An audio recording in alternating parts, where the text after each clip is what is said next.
He doesn't know yet. They say that it's a blessing. It came in the night and changed the lives of all the kids who lived nearby. No one knows what it was, but they all know they've made contact in this field of dreams. And then when people say, well, it's just kids, I'm like, well, how'd they do this? You know, how'd they put the radiation in the soil? We search for the new Area 51, the secret base where the military is said to experiment with alien craft. A report says it's moving. I've seen stuff flying that doesn't fly like our aircraft or any aircraft I've ever seen. We find Area 51's deadly secrets. This is Strange Universe, the phenomenal daily news magazine. Now, Emmett Miller. They've appeared in fields around the world. They seem to be the work of an otherworldly power.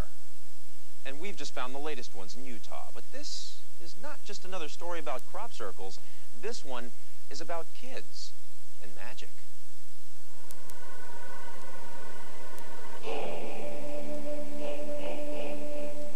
She said, Dad found a crop circle in the field. I'm like, okay. And when we pulled up and I walked out to look at it, I was like, you know, whoa. When I first saw it, I could tell it wasn't a hoax, just how perfectly laid it was.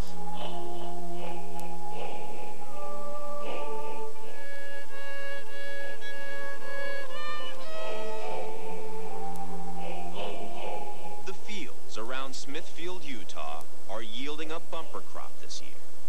Odd geometric patterns etched upon acres of wheat and barley.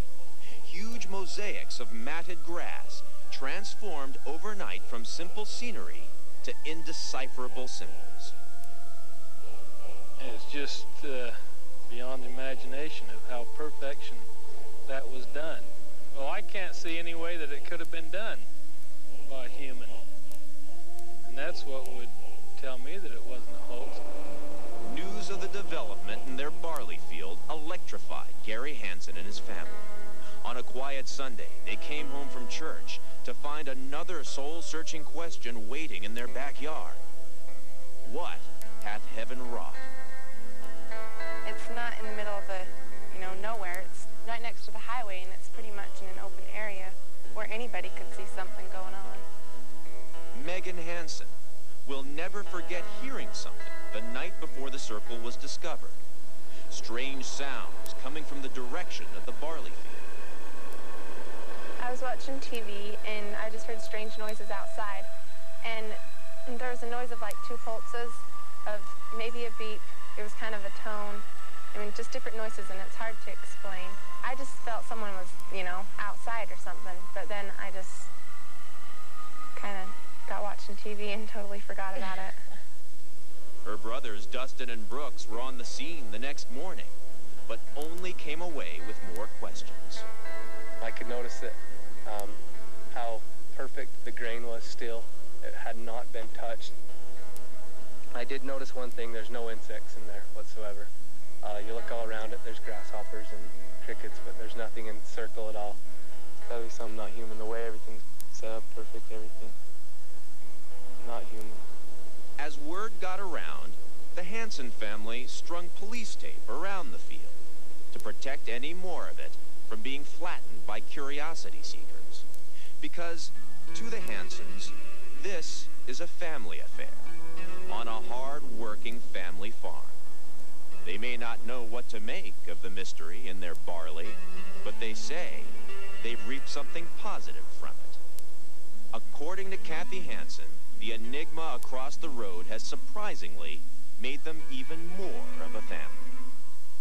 A lot of people say that it means unity and prosperity, and I can see that. And I think at the time our family needed that. Then there's the other crop circle that appeared just a few miles down the road. The new circle at the Funk Farm is also a family affair. And wouldn't you know who showed up from out of town to get a peek? Another family named Hansen. Bonnie Hansen, her daughter-in-law Keisha, and granddaughter Kimberly drove all morning to see the Funk Circle.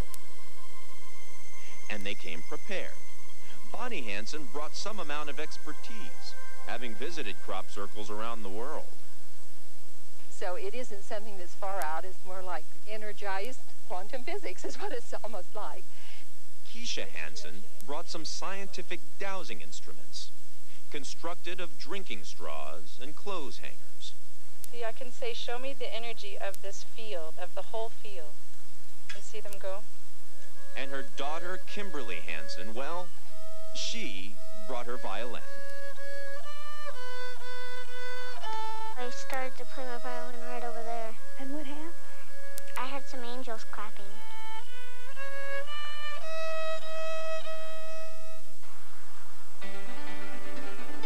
"14-year-old Ashley Funk minds the gate to the family barley field. It's not that hard to find, but it'll cost you. So far, she's collected about $700. And there's been just people that have been driving through from like Colorado and Arizona and stuff to come by and see it. The crop circle on Funk Farm is open to the world. The guest list reads like a who's who of the millennium. Spiritualists, healers, crop circle researchers. 7 foot even. Let us examine these things. Maybe we can come up with some answers of what it's doing, whether it be terrestrial or extraterrestrial. Who knows what it is? We don't know. Of course, there were spoil sports. The local newspaper speculated that the circles were giant hoaxes made by 2 guys named Mike and Joe. You have to be in the air to see it. There it is, Mike and Joe. What you're really hearing is Situation Normal in the Apocalypse. Over in Salt Lake City, the radio show Ground Zero jumped on the story. Folks called in from all over the state. Well, if it's from aliens, I think they're just using it for like a notepad, you know. Hey, we'll meet you over here. Then their buddies could... You turn left at Betty's. Yeah, something like that. Meanwhile, back in the relative peace and quiet of the Hansen farm, young Megan can't get the sound out of her head. That sound that she alone heard, but disregarded the night before the circle appeared. And she knows she'll always remember the following Sunday morning better than anyone else in the family, because it was her 15th birthday. They say that it's a blessing, you know, a special gift for my birthday present. People have said it to bring me great prosperity. If they're given symbols like for prosperity, like I said before, I'd just like to say thanks, you know? Mike and Joe. Hope it wasn't you. 51.